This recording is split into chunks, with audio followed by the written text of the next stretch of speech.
अब अंतिम चरण में ये रह गया है कार्यक्रम, और हाजीपुर में जितने उन सभी लोगों से हमारी संवाद होगी।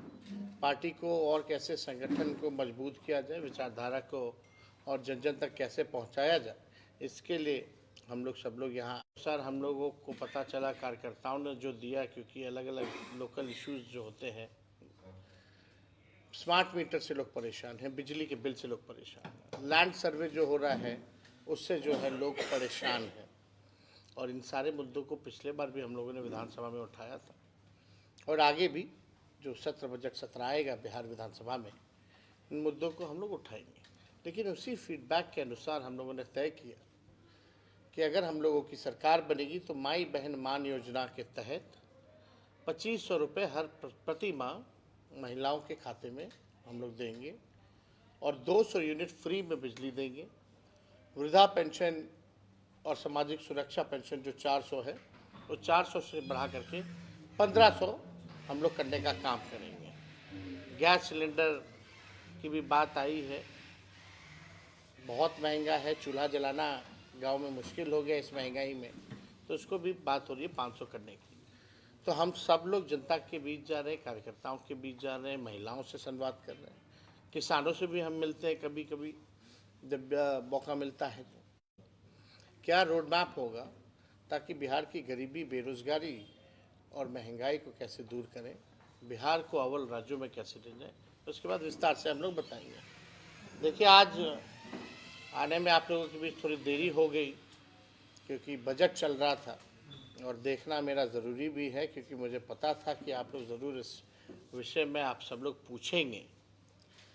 बिहार को हमेशा से मोदी सरकार ने ठगने का काम किया है, डबल इंजन की सरकार ने ठगने का काम किया है। विशेष पैकेज की बात तो कहीं नहीं, विशेष राज्य का दर्जा पता नहीं अब मिलेगा कि नहीं मिलेगा, इन्होंने तो पहले ही मना कर दिया। लेकिन चुनाव में तो बहुत ऊंची ऊंची बातें की जाती है, बड़ी बड़ी बातें की जाती है, जुमलेबाजी होती है। जो आज का बजट है, बिहार के साथ कहीं ना कहीं से खिलवाड़ किया जा रहा है, सौतेला व्यवहार किया जा रहा है, और जो पिछले बजट में जो बात आई थी उसी को दोहराने की बात इन लोगों ने किया है। ये बजट मेरा मानना है गांव, ग्रामीण और गरीब विरोधी, उसका बजट एलोकेशन कितना होगा कहीं कोई जिक्र नहीं, केवल जुमला और हवाबाजी। बीटा का हम लोग जब कैबिनेट थे तभी हम लोगों ने 15 में जब सरकार में आए थे तभी बीटा के लिए हम लोगों ने अतिरिक्त ज़मीन लैंड ऑक्यूपाइड करके हम लोगों ने अथॉरिटी को, एयरपोर्ट अथॉरिटी को दिया। अब तक उसका काम शुरू नहीं हुआ है। तो ये केवल जुमलेबाजी। ट्रेन रेल का भाड़ा महंगा होता जा रहा है, इसमें कहीं कोई राहत नहीं। पहले जब बजट आता था तो रेलवे का अलग आता था, अब तो रेलवे को ख़त्म ही कर दिया गया, और हाजीपुर तो सेंटर रहा है इस चीज़ का, आप लोग सब लोग जानते हैं।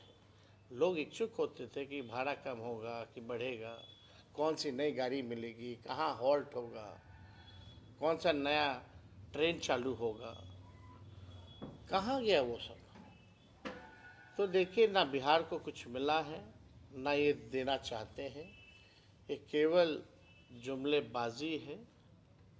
और बिहार का चुनाव आएगा तो मीठी मीठी बातें होंगी लेकिन काम की बात नहीं होगी। बजट का मतलब नहीं तय कर पा रहे हैं, जो अनाउंस कर रहे हैं, घोषणा खाली कर रहे हैं। ये तो वही पुरानी बात है। पुराने जो बजट में जो घोषणा इन्होंने किया था कि बिहार को इन्होंने कहा था कि पैकेज देंगे 59,000 करोड़ का, पहले उसका तो हिसाब दे दें, कहाँ गया 59,000 करोड़। 59,000 करोड़ तो पुराने 10 सालों का जो काम गिनाया हुआ उसी को रिपैकेजिंग करके केवल घोषणा इन लोगों ने करने का काम किया, कोई हिसाब किताब नहीं। अब कोई भी चीज़ बनाना है, करना है, तो उसका बजट तय होता है कि नहीं होता। यहाँ तो कोई बजट तय नहीं है एयरपोर्ट का, ग्रीनफील्ड का। लैंड एक्वायर करना पड़ेगा ग्रीनफील्ड के लिए, उसका समझिए कि कितना दाम होगा, किसानों को कितने मूल्य में वो दाम दिया जाएगा, कुछ तय नहीं है। तो ये पूरा बजट जो है सौतेला व्यवहार बिहार के साथ, बल्कि बिहार के जो मंत्री है, केंद्र मंत्री, और देखिए चंद्रबाबू नायडू 1 लाख से ज़्यादा का पैकेज भारत सरकार चल रही है, मुख्यमंत्री हमारे अचेता अवस्था में है, ताली पीट रहे हैं। क्या हो गया है भाई?